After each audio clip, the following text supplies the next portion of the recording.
it's been a crazy couple of months here, as we know, as the followers of this program know. And I get asked a lot about what we're doing, where we headed, what we're doing. And I say, hey, just wait.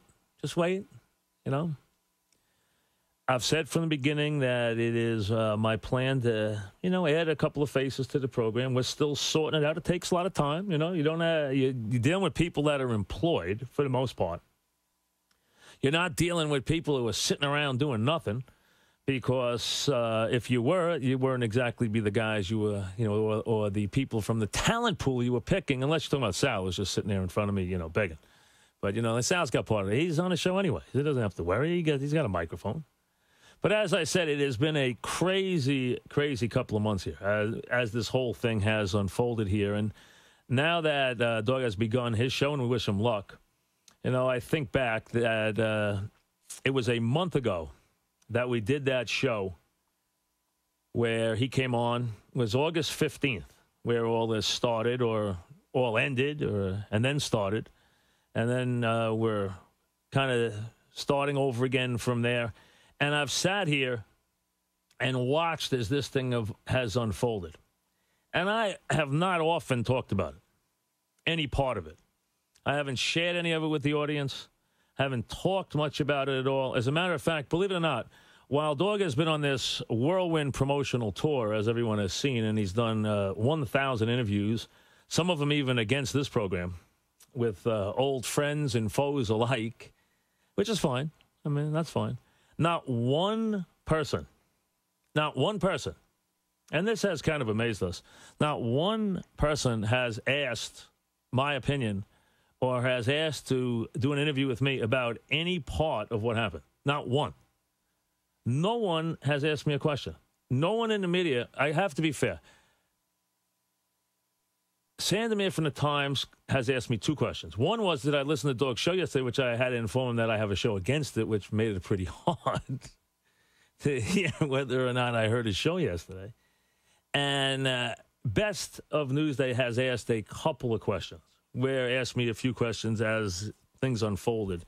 But I have sat here in amazement that as this thing has unfolded over the last month, not one person has asked me to do an interview or has asked my side of the story, which is fine.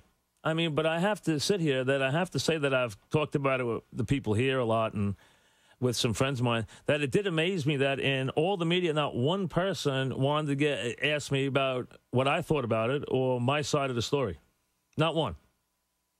Now, I understand that I have never been a media darling when it comes to, getting great treatment. And I probably deserve a lot of that, People think I'm tough. They think that, I don't court favor that well. Let's be honest.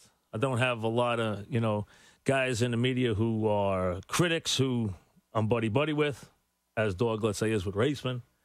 So no one has ever written one word about my side of the story. And what I worry about is our side of the story never gets out to you.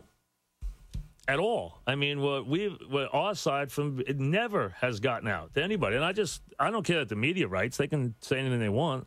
They can have any opinion they want, and they usually do. The question is, does the audience have any idea what's going on? Because, the way it's been depicted. And frankly, I have taken a beating here for a month, and I said I was never going to say a word, not one, until the whole cycle was complete. And now the cycle's complete because the promotional tour is over and Dog has begun a show, and the best to him. No ill feeling. I hope he does well. But as I said, not one time did anybody ask me my opinion of the breakup, just his, my opinion of the show or what happened or anything else. And frankly, I took the worst of it, which is fine. But I mean, really the worst of it.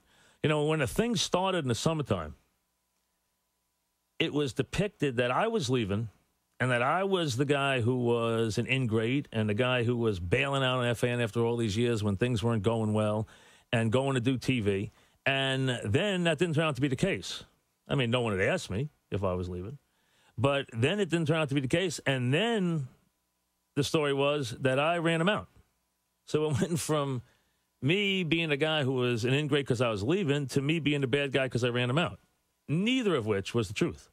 I wasn't leaving, and I didn't run him out. Never did.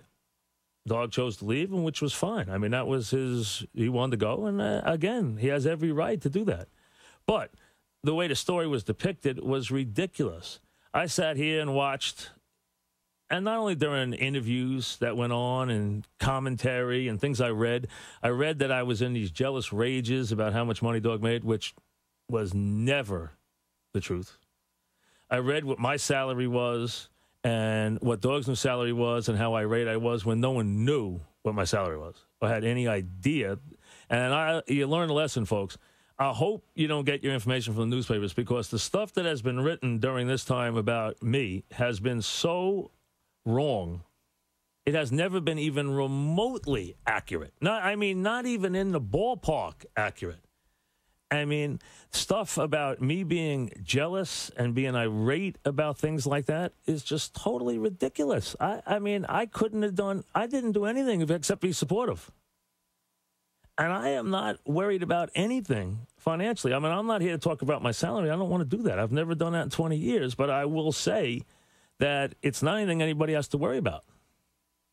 Nor is it anything that, let me just put it this way. Okay? It wasn't going to, it wasn't an issue. Okay, so let me put it that way. It was not a factor. All right? It was not startling to me. It did not affect me in any way. It was not an issue. And to read the things I read and the way I was depicted was just comical. And, I sat there as my family read this stuff and saw how I threw these tantrums, which weren't true. And in interviews Dog did, I got knocked for being a bad guy, for being an egomaniac, for being impossible to work with, and called all these names. And I never said a word. I never uttered a word during the whole cycle of this thing, which went on for a month. Whether it was, Letterman attacking me, whether it was my old boss, Karmazin, attacking me. It's amazing. Like, I didn't make him enough money the 18 years he was here. I don't want to get on him very much. I think Mel better dig in and worry about the fact that his stock is 70 cents a share. And it was $5 when he started there. It's up to 74. So I want to be accurate. It's up to 74. I was a little surprised by stuff like that for no reason, because all I did was come to work. That was it. I just came to work. I didn't have anything to do with that. I didn't have anything to do with the move. And I came here all summer, and as always, came in, did a show, and told you the truth. I told you that things weren't good. I told you that we were at a crossroads, and anything I uttered to you all summer was 100% accurate and honest. I didn't know where it was going. I didn't know what was going to happen. And obviously, we all know what happened. I didn't conceal anything from you. And I never led you astray. When I came back to do that show at Yankee Stadium, I sat, looked at the camera, and told you folks things are not good.